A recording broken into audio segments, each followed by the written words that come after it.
Have you ever wondered what secrets a dying man might keep? Abigail Rivera never imagined her desperate need for a job would lead her to uncover a life of deception. When she accepted the role of caregiver for Alexander Ivanov, a quiet, terminally ill man, she expected routine medical tasks and little else. But behind his reserved demeanor lay a storm of hidden truths. As their days together unfolded, Abigail began to see glimpses of warmth beneath his stoic exterior. Yet mysterious visitors and cryptic whispers hinted at a past he refused to reveal. When Alexander's condition worsened, his final words left her reeling. "You'll understand soon." After his death, a letter shattered her world, revealing he was no ordinary patient.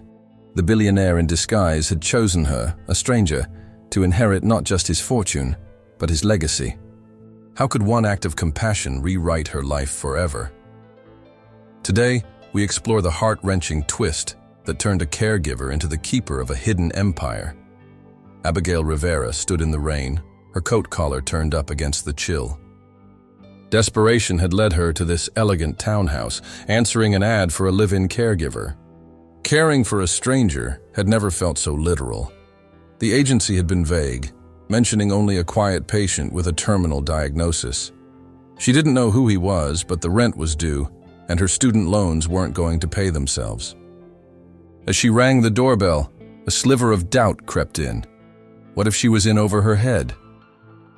The door opened, revealing a foyer that smelled of polished wood and expensive silence. "Miss Rivera?" The housekeeper's voice pulled her from her thoughts. "He's waiting in the study." Alexander Ivanov sat in a wingback chair, his frame gaunt beneath a cashmere robe. At 62, he carried the air of a man who had once been imposing. Now he was a shadow of that person, a man in pain, both physically and from some unseen wound. The housekeeper had mentioned his terminal pancreatic cancer, but not the way his eyes darted to the doorframe as if expecting someone else. "You must be Abigail," he rasped, his voice a rasp of gravel. She nodded, her nursing bag clutched tightly. "Call me Alex," he said, though it wasn't an invitation to familiarity. It was a command. The first days were a dance of professional detachment. Abigail administered medications, adjusted IV drips, and changed bandages, all while avoiding the questions burning in her throat. Who was he, really? The house was filled with expensive art and books she recognized from her literature classes. But there were no family photos, no mementos of a life lived, just carefully arranged silence. "People hide in plain sight," he murmured one afternoon, watching her rearrange his pillows. She didn't ask what he meant by hidden feelings. Some secrets, she was learning, wore designer suits and carried oxygen tanks. By the third week, the routine began to fray at the edges. Alexander would linger in the doorway as she prepared his meals, watching her with an intensity that made her blush. "Did you ever consider that caring for strangers might be its own kind of illness?" he asked one evening, his tone playful but his eyes serious. She laughed, the sound surprising them both.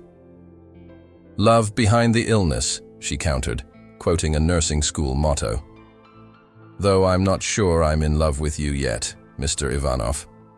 His chuckle was warm, a rare break in his carefully constructed armor. The night his fever spiked was the first real test of their fragile truce. She found him clutching his side, sweat beading on his forehead. "I'm fine," he insisted, but his words lacked conviction.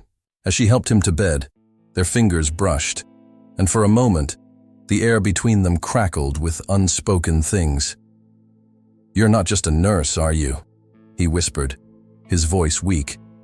"No," she admitted, "but I'm also not a billionaire in disguise." His laugh surprised them both, a sound that held more pain than mirth. Alexander's memories came in fragments during his fevered nights. Mention of a daughter who wouldn't return his calls, a business empire he'd walked away from, and a name, Victor, that made his hands tremble.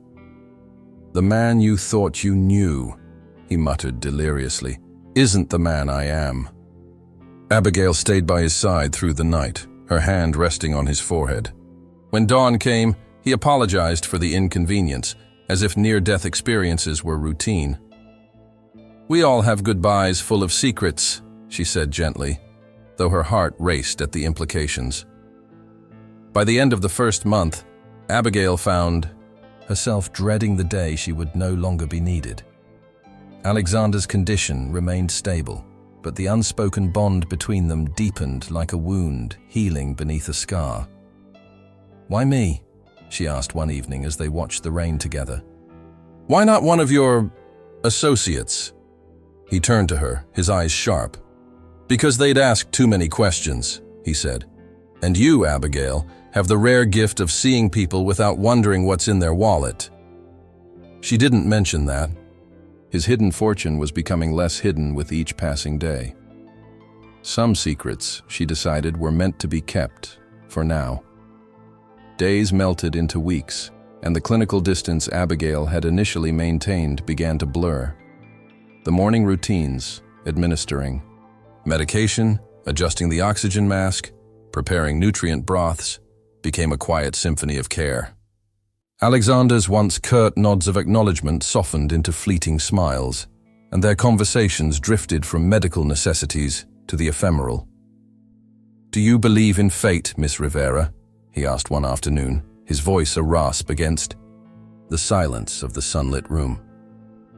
Abigail paused, the syringe halfway filled. "I believe in patterns," she said, carefully avoiding the term destiny that lingered unsaid between them. Alexander's eyes narrowed, as if dissecting her choice of words. "Patterns can be deceiving," he replied, his tone carrying the weight of someone who had mapped too many variables in his life.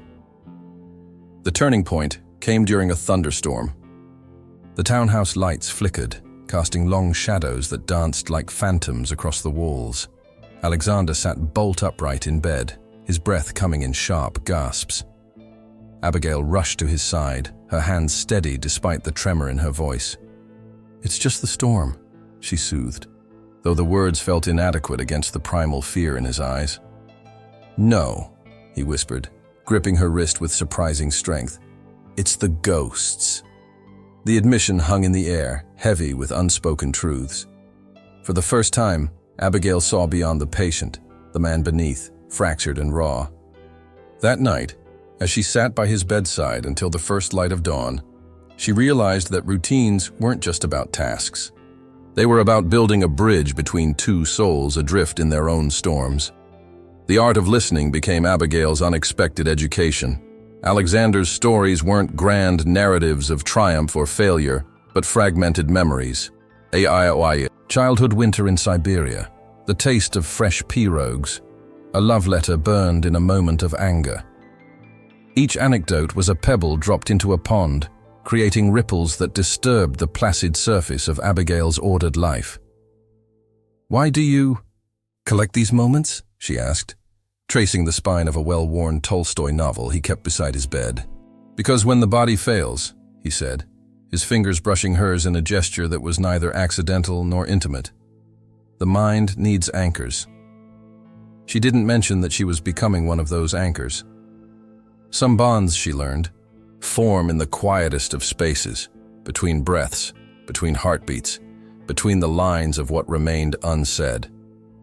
One evening, as they watched the sunset paint the skyline in hues of amber and gold, Alexander's hand found hers. The touch was electric, a silent question that needed no words. For a moment, time suspended. The billionaire in disguise, the nurse with a secret heart, two lives colliding in a room filled with the scent of lavender and the weight of unspoken possibilities. "You're not like the others," he murmured, his thumb grazing her knuckles. Abigail's pulse quickened. "The others?" she asked, though she knew in the way the body knows before the mind catches up, that the others were people who had seen his wallet before his soul. They saw a man with a terminal diagnosis and thought, "Pity." You see him and think, "Human." The admission hung between them, a threadbare truth waiting to be unraveled. The emotional calculus of their dynamic shifted subtly. Alexander began leaving small gifts, a pressed violet from the garden, a first edition of Pride and Prejudice with cryptic marginalia, a mixtape of obscure jazz numbers from the 1940s. Abigail, in turn, brought him mementos from her world, a seashell from her last beach vacation, her grandmother's handwritten recipe for apple pie, a photograph of her younger self grinning in front of a high school graduation banner. These exchanges became their private language, a code that needed no translation. "We're building a museum here," Alexander joked one day, gesturing to the growing collection of trinkets on his nightstand. "A museum of almost memories." Abigail laughed, but the lump in her throat betrayed her. She knew the exhibit was temporary. All museums of the heart eventually close. By the 6th week, the line between professional duty and personal attachment had dissolved into a gray area Abigail was reluctant to define. When Alexander asked her to accompany him to a final business meeting, a request that came with a raise and a vague promise of closure, she agreed without hesitation. The office was a labyrinth of glass and steel, the kind of place where men in tailored suits discussed mergers over single-origin coffee. Abigail watched from the shadows as Alexander signed documents with a hand that trembled not from illness, but from restrained fury. "They think I'm a dying man and easy to manipulate," he muttered during the drive back, his knuckles white on the steering wheel. "But I'm still the man who built this empire from a single idea." Abigail said nothing, but her mind raced. The man she thought she knew was becoming someone else entirely, a stranger with familiar hands. That night, as Alexander slept, fitfully, Abigail found herself standing at the window of his study, staring at the city lights below. The weight of their unspoken bond pressed against her like a physical force. She thought of the billionaires in disguises she'd read about. In tabloids, the secret identities revealed in sensational headlines. But Alexander's secret wasn't about wealth. It was about the cost of shedding a life. And as the first snowflakes of winter began to fall, Abigail wondered how much of his truth he would allow her to witness before the season changed everything. Alexander's stories emerged like hesitant shadows, stretching cautiously into the light of Abigail's presence. One evening, as the fireplace crackled with a fire that mirrored the unease in the room, he spoke of his youth, a privileged child in a Moscow winter, where snowdrifts could swallow entire villages and family secrets could last forever. "My father taught me to build walls," he said, tracing the rim of his whiskey glass. "Not the kind that keep others out, but the kind that ensures no one ever finds the cracks." The revelation was a pebble dropped into a well. The depth of his hidden pain echoed in the silence that followed. Abigail, seated across from him, noticed the faint tremor in his hand, a sign of vulnerability he would later deny. The next morning, he handed her a small, leather-bound journal. "Not mine," he clarified quickly, mistaking her surprise for hesitation. "My grandmother's. She wrote in it during the siege of Leningrad. Read it if you like." Abigail accepted the journal, her fingers brushing against his for a moment that lingered just a heartbeat too long. That night, by the glow of her reading lamp, she discovered entries detailing a love affair conducted in the shadows of war. A hidden fortune of the heart, written in a language that required no translation.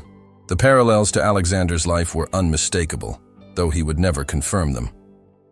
"People carry the weight of their ancestors' choices," he said when she mentioned the journal at breakfast. "Some of us just carry it more visibly." A week later, during a rare moment of clarity between bouts of morphine-induced haze, Alexander gestured to the grand piano in the corner of the music room. "Play something," he urged, his voice weak but insistent. Abigail, who had dabbled in piano during her college years, hesitated until he added, "It's just us. No judgments, no expectations." Her fingers found the keys, tentative at first, then gaining confidence as she played a Chopin nocturne she hadn't touched in years. When she finished, Alexander's eyes were closed, a faint smile playing on his lips. "You have hidden feelings about music," he observed. Why did you stop? The question hung in the air, a thread connecting their shared reluctance to expose what mattered most.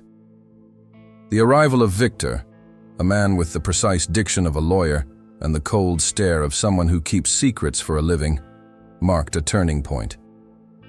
He visited late one afternoon, his presence filling the room with an unspoken urgency. Abigail, serving tea as per Alexander's insistence, noted the way Victor's eyes flicked to the journal on the side table, a journal she'd left open to a particularly emotional entry. "You should be more careful with your relics, Victor," murmured, his tone a warning. Alexander's response was a dismissive wave, but his knuckles whitened on the armrest. After Victor left, Alexander poured himself a brandy, his hands steadier than they'd been in weeks. "He's a necessary evil," he said, avoiding Abigail's gaze. "The kind of man who reminds you of debts you'd rather forget." During a midnight conversation spurred by Alexander's insomnia, Abigail confessed her fascination with abandoned places, the way they held stories no one would ever read. Alexander listened, his profile illuminated by the blue glow of a nearby lamp. "We're all abandoned places in a way," he said, his voice carrying the weight of someone who'd lived too many lifetimes. "Some of us just have better furniture." Abigail laughed, the sound breaking the tension like a stone skipping across water. "The billionaire in disguise must have some fascinating abandoned chapters," she teased, her words lighter than her intent. Alexander's smile was wry. "You'd be surprised how little money matters when you're trying to outrun the past." The final piece of the puzzle fell into place during a rainy afternoon when Alexander, wrapped in a blanket and propped against pillows, asked Abigail to describe her ideal life. The question caught her off guard, a moment of genuine curiosity in a relationship built on calculated truths. "I'd write," she said after a pause. "Novels, poetry, something that makes people feel less alone." Alexander's eyes locked onto hers, a flicker of recognition passing between them. "You'll do that," he said firmly. "Promise me." The request felt like a vow, binding them in a way that transcended caregiver and patient. As the rain tapped against the windows, Abigail wondered how many promises Alexander had made in his life, and how many he'd kept. The rhythm of their days together began to resemble the cadence of a waltz. 3 steps forward, 2 steps back, always maintaining a delicate balance between intimacy and restraint. Abigail found herself anticipating Alexander's moods as if they were weather patterns, her own emotions syncing with the subtle shifts in his demeanor. On mornings when the light filtered through the curtains in golden stripes, he would sit up in bed and recount fragments of his travels, how the pyramids of Giza had seemed less impressive than the Bedouins' hospitality, or how the monsoon, rains in Mumbai had taught him the value of impermanence. She listened, her fingers steepled in her lap, wondering how a man with so much worldliness could find solace in the mundane rituals of his final days.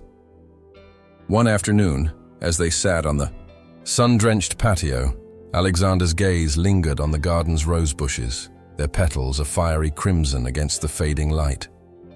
"You know," he said, his voice carrying the faintest hint of a smile, "I've always hated the phrase bucket list. Sounds like something you use to mop up spills." Abigail snorted, the sound breaking the charged silence. "What's your alternative?" she asked. "A curiosity list," he replied, plucking a rose petal and letting it drift to the ground. "Things to experience, not just check off." For a moment, the world narrowed to the two of them, and the falling petal, a silent testament to the transient beauty of their connection. The unspoken bond between them crystallized during a late-night movie marathon, a guilty pleasure Alexander indulged in despite his earlier pretensions of cultural refinement. They watched old noir films, the black and white shadows dancing across his lined face as he quoted dialogue from memory. "You're full of surprises, Mr. Ivanov," Abigail said, her tone light but her eyes searching his. "Only the ones that don't require passports," he countered, his thumb brushing hers in the darkness. The touch was fleeting but deliberate, a question posed without words. She didn't pull away, and in that suspended moment, the air between them hummed with the weight of possibilities they refused to name. There were days when the weight of his mortality hung between them like a leaden curtain. On one such afternoon, as Alexander slept with his hand resting possessively over hers, Abigail found herself tracing the map of veins on the back of his hand, a geography of time and loss. She thought of the letters he'd occasionally penned, late at night, sealing them with wax and tucking them into a drawer he kept locked. Secret identity revealed, she mused, though the thought carried no malice, only a quiet ache of understanding. Some secrets, she realized, were not meant to be kept, but to be witnessed. The emotional calculus of their relationship deepened as the seasons shifted from autumn to winter. Alexander's health deteriorated in fits and starts, each regression a reminder of the fragility of their borrowed time. Yet, in the quiet moments between his pain, there emerged a tenderness that defied the clinical nature of their arrangement. One evening, as Abigail braided his daughter's hair, a task he'd requested with uncharacteristic shyness, he watched with eyes that held equal parts sorrow and gratitude. "You've become the family I never asked for," he said, his voice rough with emotion. She didn't respond, fearing words would shatter the moment. Instead, she pressed a kiss to his forehead, a gesture that spoke volumes without sound. The final thread of their bond was woven during a snowstorm that blanketed the city in a silent, pristine shroud. Alexander, wrapped in a blanket and propped against pillows, asked Abigail to read to him from the journal his grandmother had kept during the siege of Leningrad. As her voice carried the words of love and loss across the decades, he reached for her hand, his grip steady despite his failing strength. "We're both experts at loving in secret," he murmured, his breath warm against her skin. The admission hung in the air, a fragile truth they both acknowledged, without need for further elaboration. In that shared silence, the unspoken bond between them solidified into something resembling fate, a force that had chosen them, despite their best efforts to resist its pull. The tranquility of their secluded world shattered one Thursday evening when the doorbell rang with unwelcome persistence. Abigail glanced at Alexander, whose eyes had narrowed at the sound. "Expecting someone?" she asked, though the question was redundant. The only visitors Alexander received were scheduled and seldom welcomed. "Doubtful," he replied, his tone betraying a flicker of unease. Through the peephole, she saw a man in a tailored charcoal suit, his presence radiating, the kind of authority that demanded immediate attention. His business card, slipped under the door moments later, bore a single name: Elias Vorn, legal representative. Alexander's jaw tightened as he read it. "Stay here," he muttered, though Abigail followed him to the study nonetheless. Elias's entrance was a study in calculated precision. He nodded at Abigail, a gesture that was neither warm nor dismissive, before turning his full attention to Alexander. "We need to discuss the provisions," he said, his voice a velvet-edged instrument designed to soothe or command as needed. Alexander's response was a humorless laugh. "Provisions for what exactly? My funeral? My disappearance? Or the inevitable scramble for the throne?" The barb hung in the air, unanswered, but acknowledged. As Elias launched into a rehearsed monologue about asset redistribution and confidentiality clauses, Abigail's gaze drifted to the window. The sky outside had turned the color of bruised plums, signaling the approach of a storm. She wondered how many times Alexander had sat in this very chair, listening to similar speeches from similar men, all of them cloaked in the language of power, none of them speaking the truth. The conversation took a sharper turn when Elias mentioned a name: Isabella. Alexander's hand, resting on the armrest, convulsed as if scalded. "That's off the table," he growled, his composure fracturing for the first time. Elias's eyebrows lifted, the picture of feigned innocence. "Of course, Mr. Ivanov, merely ensuring all bases are covered." Abigail noted the exchange with a growing sense of dread. The name Isabella was a key she didn't yet have the lock for, but its significance was unmistakable. After Elias's departure, a retreat marked by a chilling handshake and a promise to reconvene, Alexander retreated to the sanctuary of his study, the door closing with a finality that suggested a seal being set. Abigail found him there an hour later, slumped in his chair, the firelight casting his face into a dance of shadows. "He's here because of the hidden fortune," he said, preempting her unspoken question. "The part I never sold. The part I hid from everyone, including myself." His words were weary, as if the admission had cost him dearly. Over the following days, the townhouse became a revolving door for strangers bearing imposing demeanors and sharper tongues. Each visitor left Alexander more withdrawn, his interactions with Abigail growing brief and laden with unspoken tension. One evening, as she prepared his medication, he caught her wrist. "You're not one of them," he said, his voice raw. "No," she replied, her heart pounding. "But I'm starting to understand why you built those walls." His grip tightened for a moment, then released. The unspoken bond between them now carried an undercurrent of urgency, a race against the encroaching shadows. The air in the townhouse grew heavier with each passing day, as if the walls themselves were absorbing the weight of Alexander's secrets. Abigail noticed the subtle changes in his routine, how he would linger by the window, staring at nothing in particular, or how his fingers would twitch as if itching to reach for something unseen.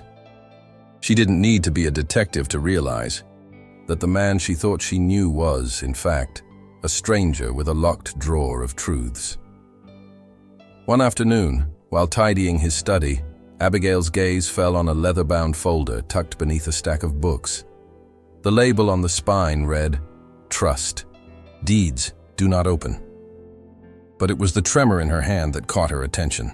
Alexander had mentioned trusts before, always in the dry, clinical language of finance, but never with the undercurrent of fear that now colored his voice.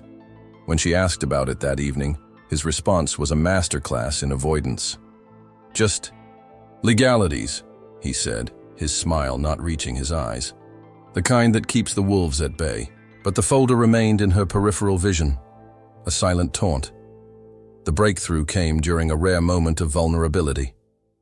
Alexander's fever had spiked again, leaving him disoriented and clutching at the sheets as if trying to anchor himself to reality.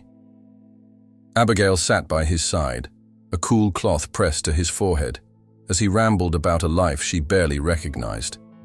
"I built empires and burned them down," he muttered, his words slurred but clear. "Always a step ahead, always a step behind." She didn't press him then. Some confessions needed the cover of delirium to surface. Later, when the morphine had dulled the edge of his pain, he spoke again, this time with lucid intensity. "There's a reason they call it a hidden fortune," he said, his eyes locking onto hers. "Because if they knew where it was, it wouldn't be hidden anymore." The admission hung between them, a half-open door that neither dared to push through. Abigail's mind raced. Was he referring to the folder? To the mysterious visitors? To something deeper, older, that even he couldn't fully articulate? The pattern repeated itself over the following days. Alexander would come close to revealing something, a slip of the tongue here, a poorly concealed file there, only to retreat behind a wall of polite vagueness. One evening, as Abigail helped him into bed, his hand grasped hers with surprising strength. "There's a letter," he began, his voice cracking, "in the drawer with the journals. If something happens to me—" He trailed off, his gaze drifting to the ceiling as if searching for the right words. "Just read it," he finished, releasing her hand as suddenly as he'd taken it. The moment lingered, charged with the static of unsaid things. The final clue presented itself during a thunderstorm that rattled the windows like a fist pounding on glass. Alexander, usually so composed, was pacing the room with the agitated energy of a caged animal. "They're coming for it," he muttered, more to himself than to Abigail. "Always coming for it." When she asked who they were, he spun toward her, eyes wild. "The same ones who thought they could bury me alive," he said, then froze, as if Liang Jue he'd said too much. The storm raged on, but inside the room, a different kind of tempest was gathering, a tempest of revelations waiting to be unleashed. The night was as thick as velvet, the kind that smothers sound and amplifies shadows. Abigail had intended to fetch a book from Alexander's study, a volume of Rilke's poetry he'd mentioned enjoying, but fate had other plans. The desk drawer, usually left ajar, was shut tight. Her fingers hesitated over the handle before giving it a gentle tug. Locked. Of course it was locked.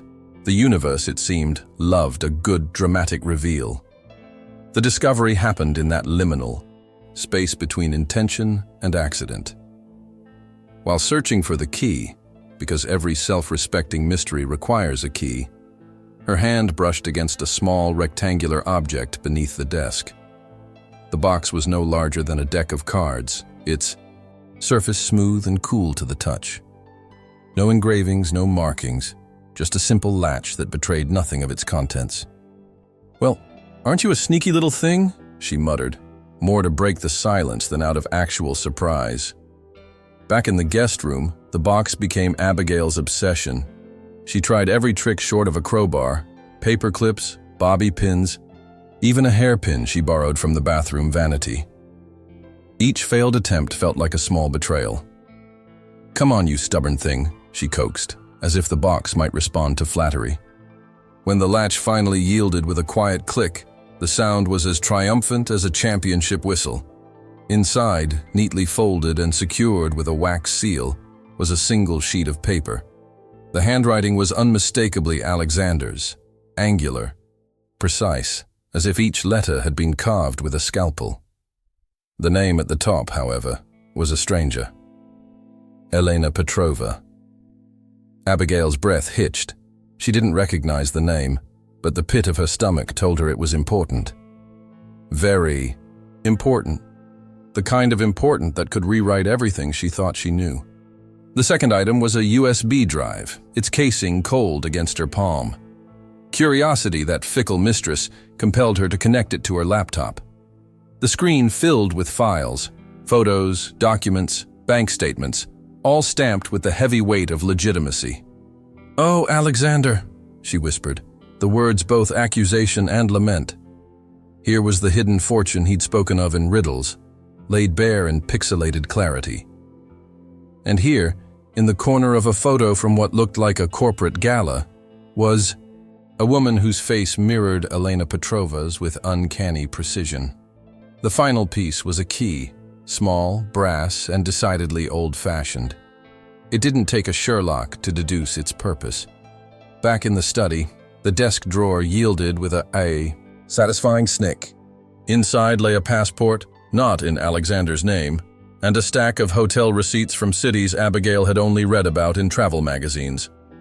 The passport photo showed a younger Alexander, smiling, unlined, and very much alive, standing beside a woman who could only be Elena. "Secret identity revealed," she breathed, the phrase both answer and question. As the first light of dawn crept through the curtains, Abigail sat in the study, the pieces of Alexander's puzzle spread before her. The man she thought she knew had lived another life, a life of opulence, danger, and love lost. The question now wasn't what he'd hidden, but why he'd chosen her to uncover it. And as she placed the box back beneath the desk, the weight of it pressing against her palm, she wondered what other secrets might be lurking in the shadows, waiting for their turn to tell their story. The pattern became as familiar as the ticking of the grandfather clock in the hallway, a dance of almost confessions and abrupt withdrawals. Alexander would open his mouth, his eyes locking onto Abigail's with an intensity that suggested the words about to follow held the weight of his entire existence. Then, without warning, he'd shut down, as if a switch had been flicked in his mind. "Some stories are better left untold," he'd say with a forced smile, his voice carrying the echo of a man who'd spent a lifetime perfecting the art of silence. One evening, as they sat in the dimly lit study surrounded by the scent of aged books and sandalwood, Alexander's hand fumbled for hers beneath the table. The gesture was uncharacteristic, almost frantic. "Abigail," he said, his thumb brushing over her knuckles. Abigail's heart raced as she waited for the revelation, the truth that would finally bridge the chasm between them. But then, his eyes darted away, and the moment dissolved. "It's nothing," he muttered, retracting his hand as if scorched. The air between them hummed with the static of unspoken words. The catalyst came during a rare moment of levity. Alexander had laughed, a full, unguarded laugh, as Abigail recounted her disastrous attempt to bake sourdough bread during the pandemic. "You'd think after 3 tries, I'd realize yeast hates me," she said, and he'd thrown his head back, the sound of his mirth cutting through the usual tension. When the laughter subsided, his expression turned serious. "Abigail," he said, reaching for her, "there's something I need to—" The front door slammed shut downstairs, the noise shattering the moment. Alexander withdrew, his gaze distant. "Must have been the wind," he said, but they both knew it wasn't. The cycle repeated itself the following week. Alexander, fortified by a rare burst of energy, insisted on a walk in the garden. As they strolled beneath the ancient oak tree whose branches had witnessed decades of secrets, he turned to her. "You deserve to know the truth," he said, his voice steady, but his eyes betraying him. Abigail's breath hitched. "Whatever it is, I'm here," she said, her hand finding his. Then, as if startled by his own courage, he fell silent. "It's complicated," he said, averting his gaze. The oak tree stood witness to another near miss, its leaves rustling, as if whispering. "What's the point of roots if you can't grow?" One night, as Abigail prepared his medication, Alexander grasped her wrist with surprising urgency.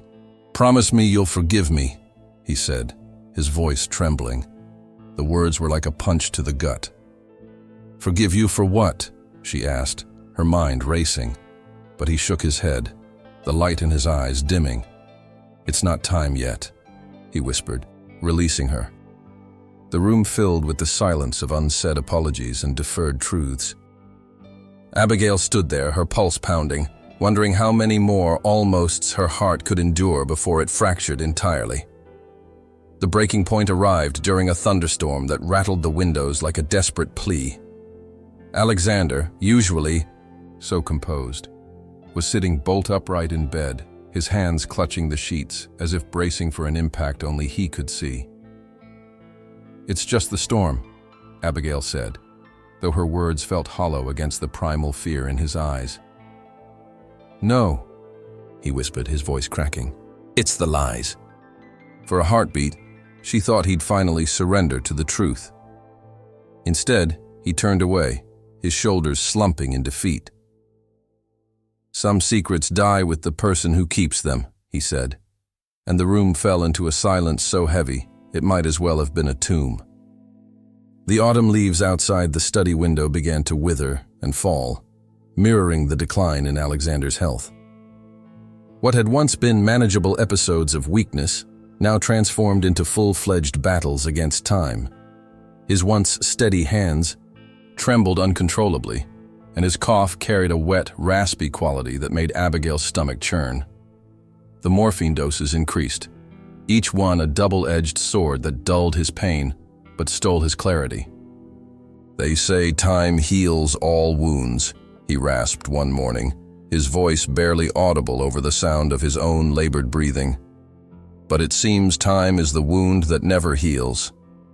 Abigail found herself relying more on nonverbal communication. Gentle squeezes of his hand, soothing strokes of his forehead, the kind of touch that spoke when words failed. During his lucid moments, Alexander's eyes would search hers, as if committing her face to memory. "You've become my anchor," he admitted one evening, his words slurred but sincere. Abigail's throat tightened. She wanted to tell him. He'd become her anchor too, but the words lodged in her chest like a stone. Instead, she pressed a cool cloth to his forehead and hummed a tune she'd heard him whistle weeks earlier, a small gesture that seemed to calm him. The housekeeper, usually so discreet, couldn't mask her concern. "He's fading, miss," she said one afternoon, her voice trembling as she handed Abigail a fresh pot of chamomile tea. "We all fade," Abigail replied, though the words tasted bitter. That night, as she sat by Alexander's bedside, she noticed how the moonlight cast his features into sharp relief. High cheekbones, a strong jawline softened by age, eyes that still held sparks of the man he'd once been. "You're allowed to fight," she whispered, her fingers brushing his stubbled cheek. "Even if it's just for a little while longer." One morning, Abigail discovered Alexander attempting to write at his desk, his pen trembling so violently that the paper was little more than a series of ink blots. "The billionaire in disguise," he muttered, more to himself than to her. "How ironic that my greatest legacy might be the things I never said." Abigail's heart ached as she took the pen from his hand. "Your legacy isn't defined by words on paper," she said gently. "It's defined by the lives you've touched." He managed a weak smile. "And what if the lives I've touched are better off forgotten?" The question hung in the air, unanswered, but impossible to ignore. The final blow came during a family gathering he'd insisted on hosting, despite his worsening condition. Relatives arrived bearing gifts and well wishes, their cheerful chatter filling the house with a forced gaiety that grated against the undercurrent of sorrow.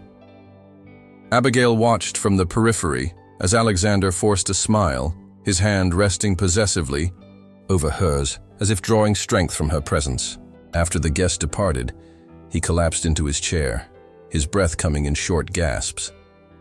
"I wanted them to see you," he said, his voice barely above a whisper.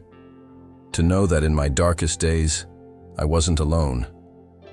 Abigail's vision blurred, with tears. "You'll never be alone," she promised, though she knew the promise was a fragile thing. The morning came with a stillness that felt unnatural, as if the air itself were holding its breath. Alexander lay in his bed, the morning light casting his face into a mosaic of light and shadow. His hands, once so strong, now lay motionless beneath the covers. Abigail stood by the window, her fingers tracing the sill as she fought the urge to turn around. "They say the end is the hardest part," he said suddenly, his voice barely a whisper. She turned, her heart pounding. "It's not the end if you're still here," she replied, though the words felt like a fragile thread. He managed a weak smile, his eyes locking onto hers with an intensity that made her heart ache. "You'll understand soon," he murmured, his voice trailing off as he drifted into unconsciousness. The room filled with the sound of the morning birds and the rhythm of his failing breath. Abigail stayed by his side, her hand resting on his, as the hours passed in a blur of waiting and hoping. When the call finally came, it was the housekeeper who found her. "Miss Rivera," she said gently, her voice trembling. "He's gone." Abigail nodded, though the words didn't seem to register. It wasn't until she saw Alexander's still face that reality crashed in, a tidal wave of grief and unanswered questions. "You'll understand soon," she whispered, her tears falling onto his hand. But as she sat there, the truth began to settle like dust. Some things would forever remain beyond understanding. The funeral was a small, private affair, held in a chapel adorned with lilies, whose pure white petals seemed to mock the complexity of Alexander's life. Abigail sat in the back row, her fingers clutching the edges of the program as if it were a lifeline. The eulogy painted Alexander as a philanthropist, a man of quiet generosity, a narrative that felt both true and incomplete. As the service concluded and mourners filed past the casket offering condolences, Abigail lingered, her gaze fixed on the closed lid. Afterward, as the crowd dispersed, a lawyer approached her with a letter sealed with Alexander's distinctive wax emblem. "He insisted you receive this," the man said, his voice devoid of emotion. Abigail's hands trembled as she accepted it, her mind racing. The envelope was warm, as if he'd held it in his palm moments before his death. That night, in the solitude of her apartment, Abigail opened the letter. The handwriting was unmistakably Alexander's, angular, precise, each word deliberate. "My dearest Abigail," it began. "If you're reading this, I've already slipped away from the world. There are things you need to know, truths I couldn't speak of while I still drew breath." Her heart raced as she read on. References to a hidden fortune, a daughter named Isabella, and a life he'd walked away from to protect those he loved filled the pages. The final sentence struck her like a physical blow. "The life I've left behind is now yours to inherit, not just in wealth, but in purpose." Topico 12. The letter changes everything. The letter wasn't just words on paper. It was a roadmap to a life Abigail had never imagined. Alexander had detailed a hidden fortune, one not of money alone, but of legacy. Properties in 3 countries, shares in companies she'd never heard of, and a foundation dedicated to aiding caregivers. "You've given me more than I could ever repay," he'd written. "Now it's time for you to give back, but on your terms." The days that followed were a blur of meetings with lawyers, accountants, and the shadowy figures from Alexander's past. Each revelation peeled back another layer of the onion, a life of privilege, danger, and love lost. Abigail learned of his daughter Isabella, now a successful architect in Vienna, and of Victor, the man who'd been both friend and protector. "He loved you," Victor said during their first meeting. "In his way, he loved you as the daughter he couldn't reach." The words both comforted and unsettled her. One afternoon, as she sorted through Alexander's belongings, Abigail found a small wooden box tucked beneath his bed. Inside lay a key and a note. "For the day you're ready to face the storm." The key fit perfectly into the desk drawer she'd found locked weeks earlier. Inside, alongside the passport and journal, was a stack of letters addressed to various people, letters he'd never sent. "These are for you," the note read. "Burn them or deliver them, as your conscience dictates."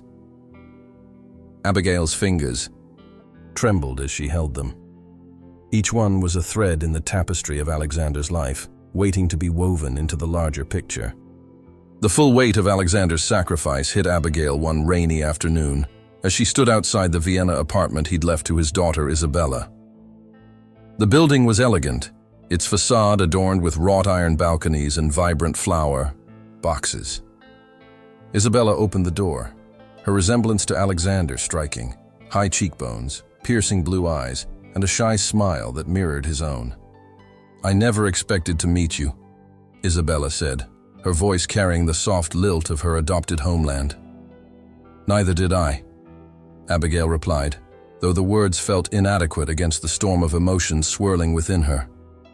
Over coffee, Isabella shared stories of a father who'd been both present and absent, a man who'd shielded her from the dangers of his past while never fully explaining why.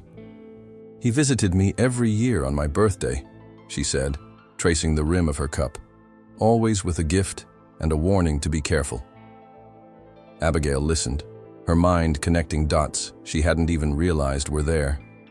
Alexander's sacrifice wasn't just about hiding from his enemies. It was about protecting those he loved from the fallout of his choices. Later, as they walked through the apartment's sunroom filled with Isabella's architectural sketches, Abigail spotted a photo of Alexander and a younger woman, Elena Petrova, tucked beneath a stack of books. "My mother," Isabella said, her voice soft with grief. "He never spoke of her, but I found this after she died." Abigail's throat tightened.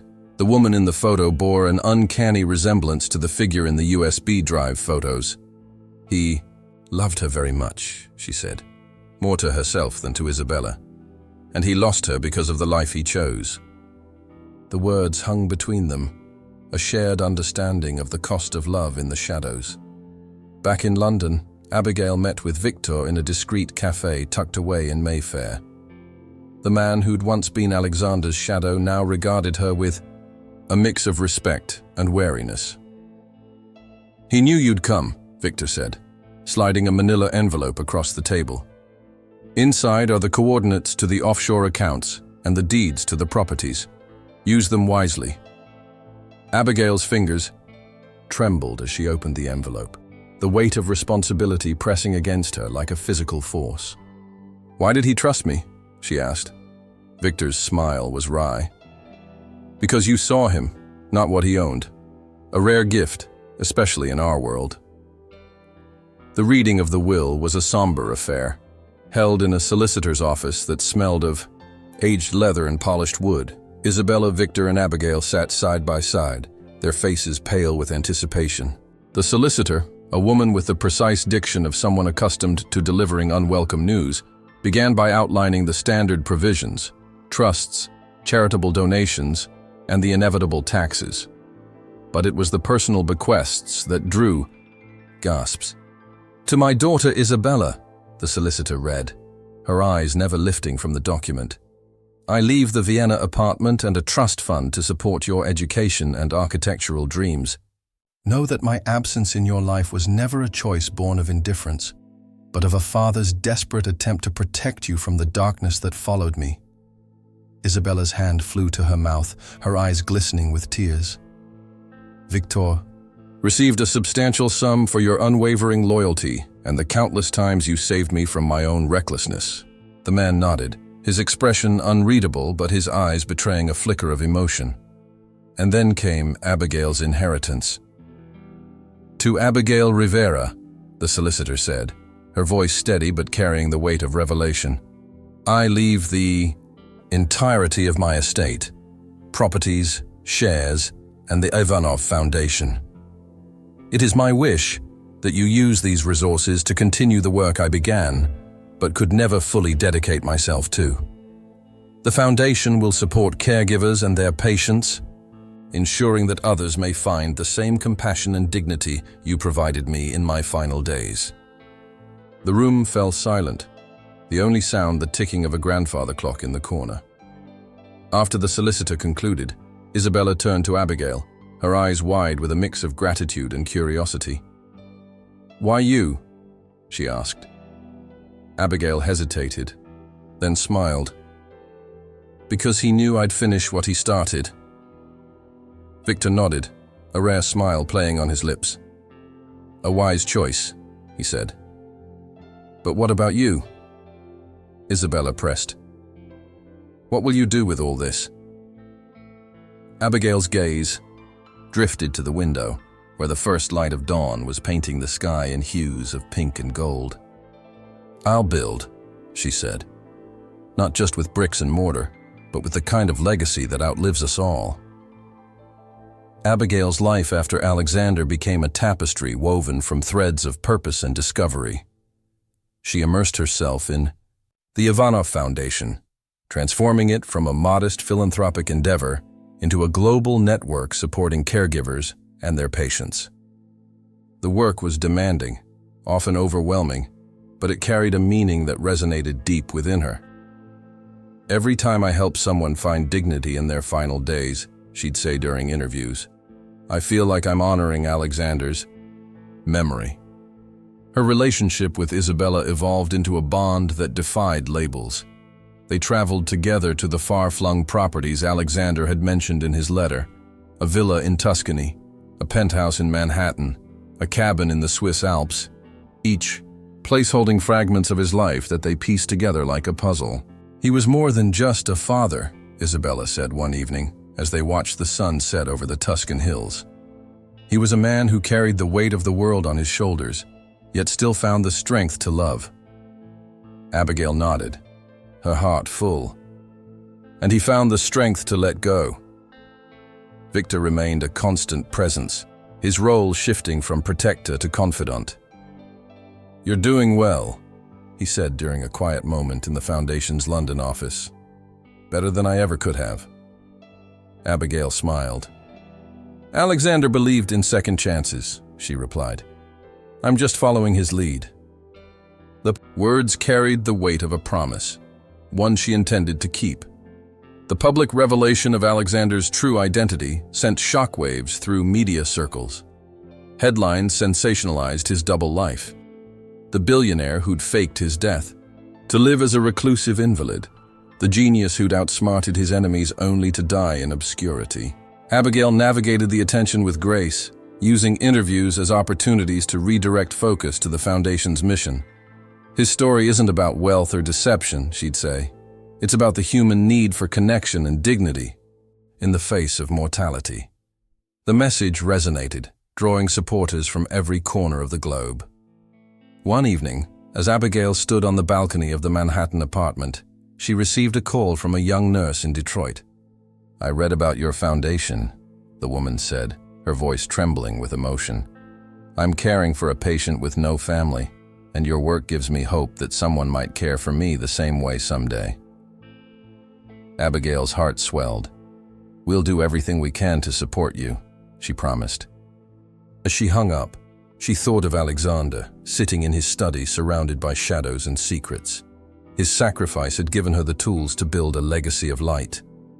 The transformation from caregiver to keeper of Alexander's legacy wasn't linear. There were moments of doubt, especially during the Foundation's early days when resources were tight and progress felt glacial. But Abigail persisted, driven by the memory of Alexander's quiet strength and the unspoken promise she'd made at his bedside. "You'll never be alone," she'd whispered, and in a way he wasn't. His spirit lived on in the lives she touched, in the homes she built, and in the dignity she restored to those facing their final days. The Foundation's reach expanded beyond Abigail's wildest dreams. They established training programs for caregivers, funded research into palliative care, and created safe houses for those fleeing abusive situations. Each initiative carried a piece of Alexander's vision, a world where vulnerability wasn't met with exploitation, but with compassion. "We're not just helping people," Abigail said during a staff meeting. "We're honoring the man who taught me that true wealth isn't measured in dollars, but in the difference you make in someone's life." Isabella became the Foundation's creative director, using her architectural skills to design spaces that prioritized dignity and comfort. Her Vienna apartment served as a prototype for a global network of havens, retreats for caregivers, and patients to find respite from the world's chaos. "Alexander always said beauty could be a form of resistance," she'd say during tours of the pristine white spaces filled with natural light. "These havens are our way of resisting despair." Victor, now the Foundation's head of security, ensured their work remained shielded from those who might seek to exploit it. "The past isn't truly past," he'd remind Abigail during late-night strategy sessions. "But together, we can build a future that honors his sacrifices." His presence was a steadying force, a reminder that some battles required more than just good intentions. The legacy Abigail inherited was never just about money or power. It was about the quiet acts of love and sacrifice that defined Alexander's life. The anonymous donations to struggling families, the letters of encouragement to strangers, the choice to live as a stranger in the end.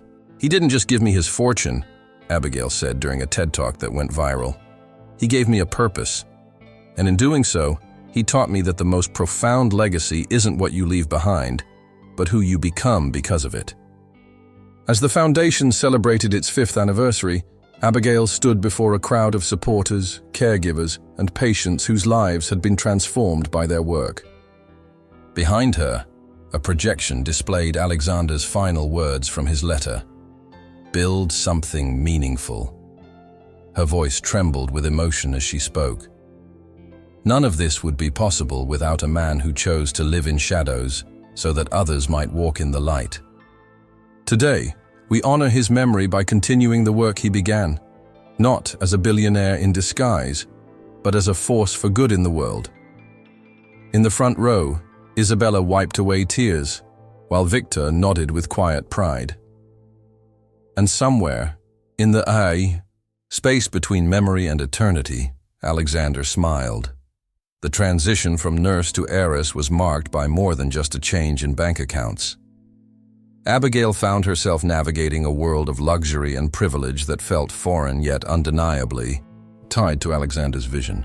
The properties he'd left her, a villa in Tuscany, a penthouse in Manhattan, a cabin in the Swiss Alps, became both sanctuaries and reminders of the life he'd walked away from.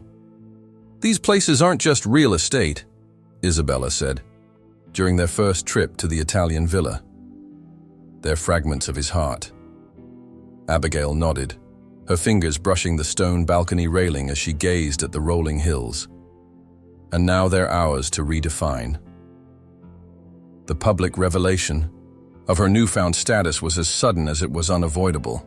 Paparazzi camped outside her London apartment, news outlets clamored for interviews, and social media buzzed with speculation about the caregiver who'd inherited a billionaire's fortune. Abigail handled the attention with a grace born of necessity, using every platform to redirect focus to the Foundation's mission. "This isn't about me," she'd say during red carpet events she reluctantly attended. "It's about the millions of caregivers who work in silence, providing dignity to those in their final days."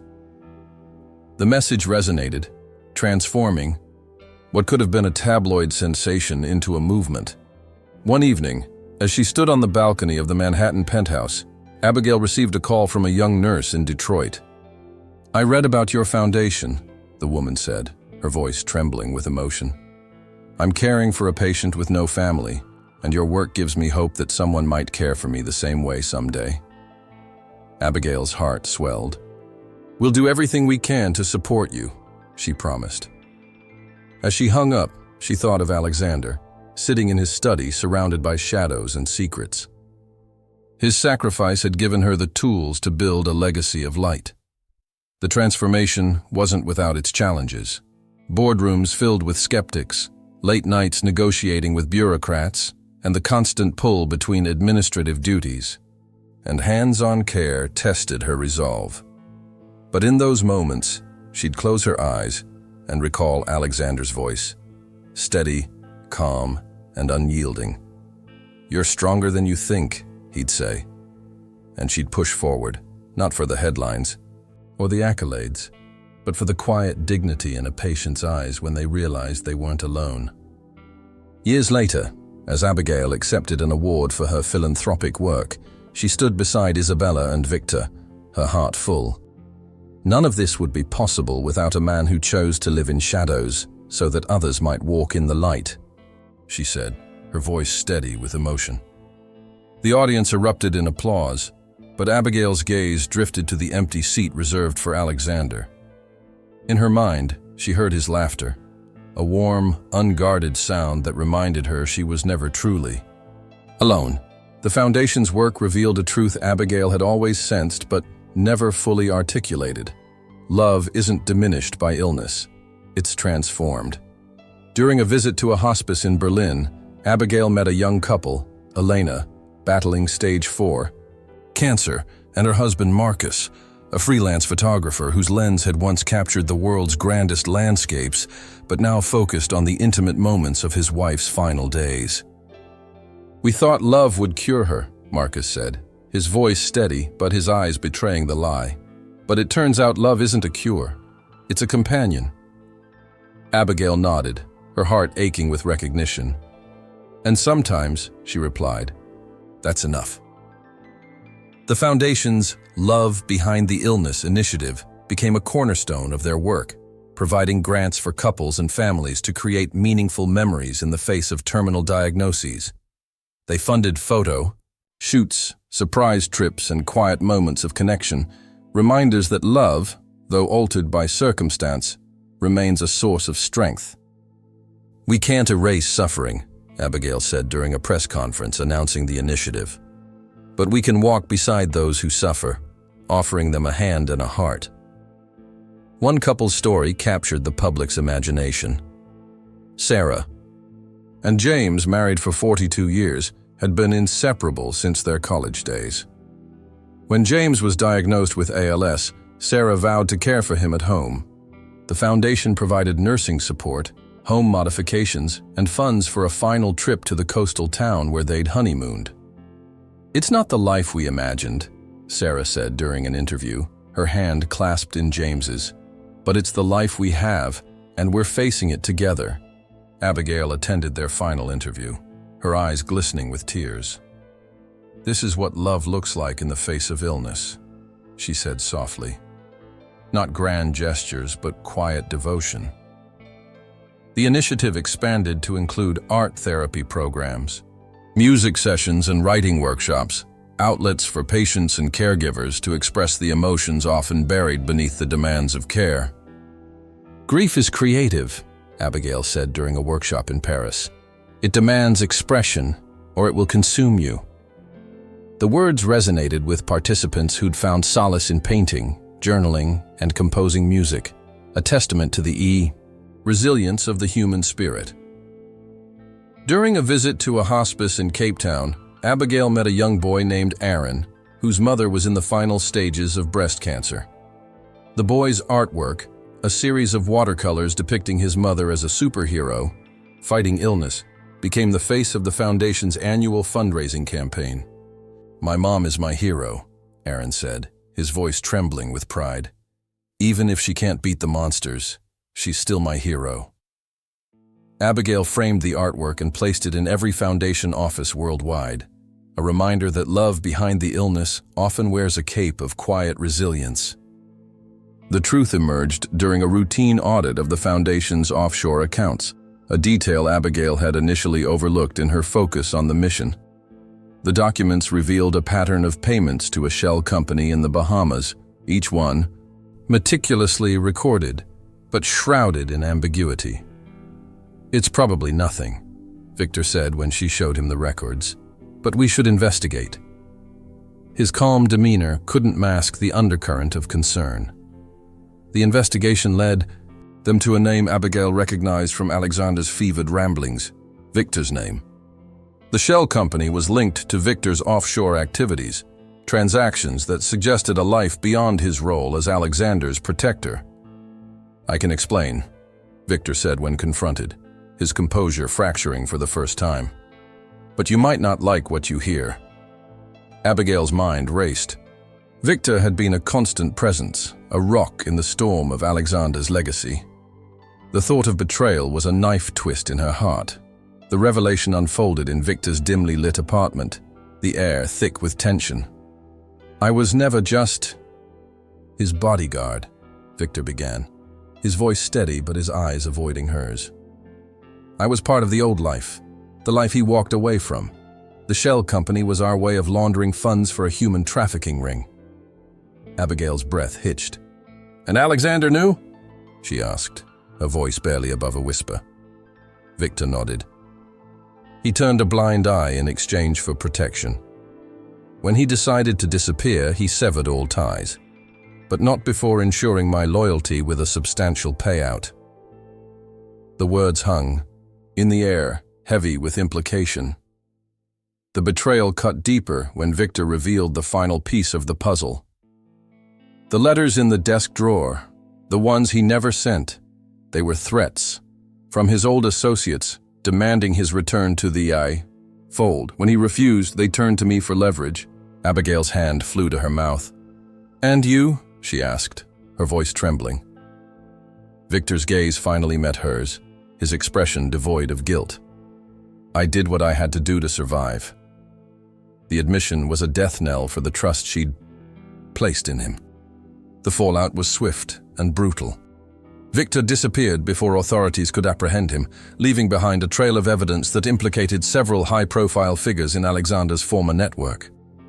The media frenzy painted Alexander as a man of dualities, a philanthropist by day, a complicit figure in organized crime by night. Abigail faced a storm of condemnation, her work with the Foundation overshadowed by the revelations. "How could you not know?" reporters demanded. "How could you trust him?" The questions cut like knives, but Abigail refused to crumble. In a televised address, she acknowledged the truth while reaffirming the Foundation's mission. Alexander was a complex man, capable of both great good and grave mistakes. she said, her voice steady despite the tears in her eyes. But his legacy isn't defined by his failures. It's defined by the lives he touched and the work we continue in his name. The speech garnered mixed reactions, but it solidified her resolve. The foundation would endure, not as a monument to Alexander's duality, but as a beacon of hope for those in need. Years later, as Abigail stood before a crowd at the Foundation's 10th anniversary gala, she reflected on the journey. "We've faced darkness," she said, her gaze sweeping the room filled with supporters whose lives had been transformed by the Foundation's work. "But we've also witnessed the resilience of the human spirit. Today, we stand not in spite of the past, but because of it." The applause that followed was thunderous, a testament to the enduring power of compassion and purpose. As we reach the end of this journey, we're left with a profound truth. Legacy isn't just about what you leave behind, but who you become in the process. Alexander Ivanov's story is a tapestry woven from threads of wealth, sacrifice, love, and redemption, a reminder that even the darkest chapters can give way to light. Abigail Rivera's transformation from a caregiver to the keeper of his legacy teaches us that purpose can emerge from the most unexpected places. We invite you to reflect on the moments that moved you most. Did you expect Alexander's dual life? How did his sacrifice reshape your understanding of legacy? Share your thoughts in the comments below and let us know if you'd envisioned a different ending. Your reflections aren't just welcome, they're essential to the conversation. Don't forget to like this video and share it with those who appreciate stories of resilience and transformation. And if this journey has touched you, consider subscribing to our channel for more narratives that explore the depths of human experience. The road ahead promises more stories of courage, sacrifice, and the indomitable spirit of those who walk the line between light and shadow. Thank you for joining us on this journey. The conversation continues with you.